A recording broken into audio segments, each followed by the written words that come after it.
Hi friends, welcome back to our channel. So ఈరోజు మన topic వచ్చేసరికి రెట్రో మూవీ గురించి అయితే మాట్లాడబోతున్నాము. సో మనం దీని గురించి అయితే రివ్యూ అయితే పోస్ట్ అయితే చేయలేదు.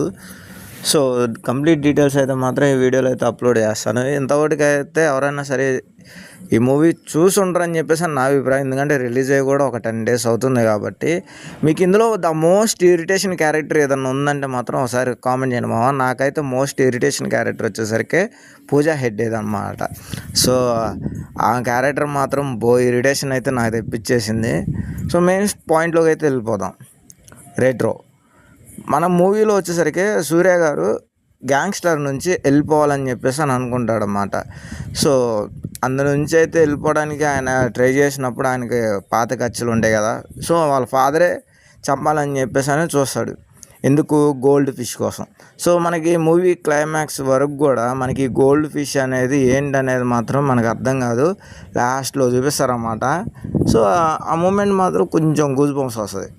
ఓవరాల్ మూవీ మాత్రం చాలా వరకు అయితే నాకు బాగానే నచ్చింది. కార్తీక్ సుబ్బరాజు గారి దగ్గర నుంచి ఒక్కసారి చూస్తే మాత్రం మూవీ అనేది మనకైతే అర్థం కాదు. సో మినిమం 2 సార్లు చూస్తేనే ఒక క్లారిటీ అనేది వస్తుంది. ఆయన మూవీస్ మాత్రం అలాగే ఉంటాయి ఖచ్చితంగా. సో చాలామందికి తెలిసే ఉంటుంది ఆయన మూవీ ఒకసారి చూస్తే అర్థం కాదనేది. పారివేల్. సో మనకి సూర్య గారి పేరు వచ్చేసరికి అందులో పారి. ఆయన లైఫ్ ఎటు వెళ్ళిపోయింది.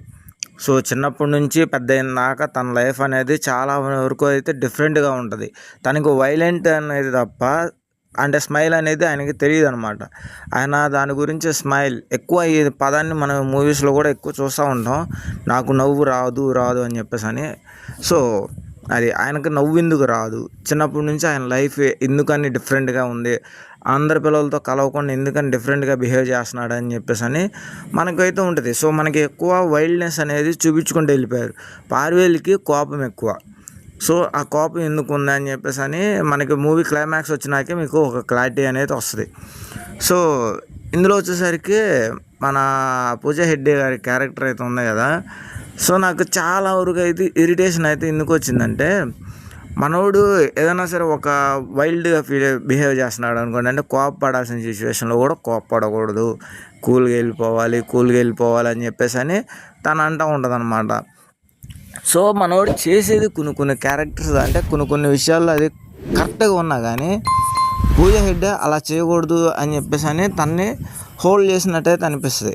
సో అలా హోల్డ్ చేయడం మనకి కొన్ని ఇరిటేషన్ సీన్స్ అయితే వస్తాయి అన్నమాట. సో కామన్గా మనకి లాస్ట్ టైము విక్రమ్ గారితో తీసిన సినిమా ఉంది కదా, సినిమా పేరు అంత గుర్తు రావట్లేదు. సో అందులో మన విక్రమ్ గారి పేరు గాంధీ. సో ఆ వైఫ్ క్యారెక్టర్ ఎలాగైతే ఉంటుందో సేమ్ డిజైన్ చేసుకున్నారు ఇందులో కూడా పూజా హెగ్డే గారి క్యారెక్టర్ వచ్చేసరికి. సో అందువల్ల నాకు కొంచెం ఇరిటేషన్ అనేది అయితే అనిపించేసింది. సో మన పారి వచ్చేసరికి చేయాల్సింది ఒక ధర్మ యుద్ధం. అది మనకి క్లైమాక్స్ వచ్చిన తర్వాత మనకైతే క్లారిటీ అయితే వస్తుంది.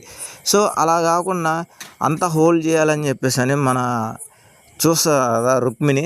So Rukmini means Pooja Hegde. So తన క్యారెక్టర్ వచ్చేసరికి రుక్మిణి.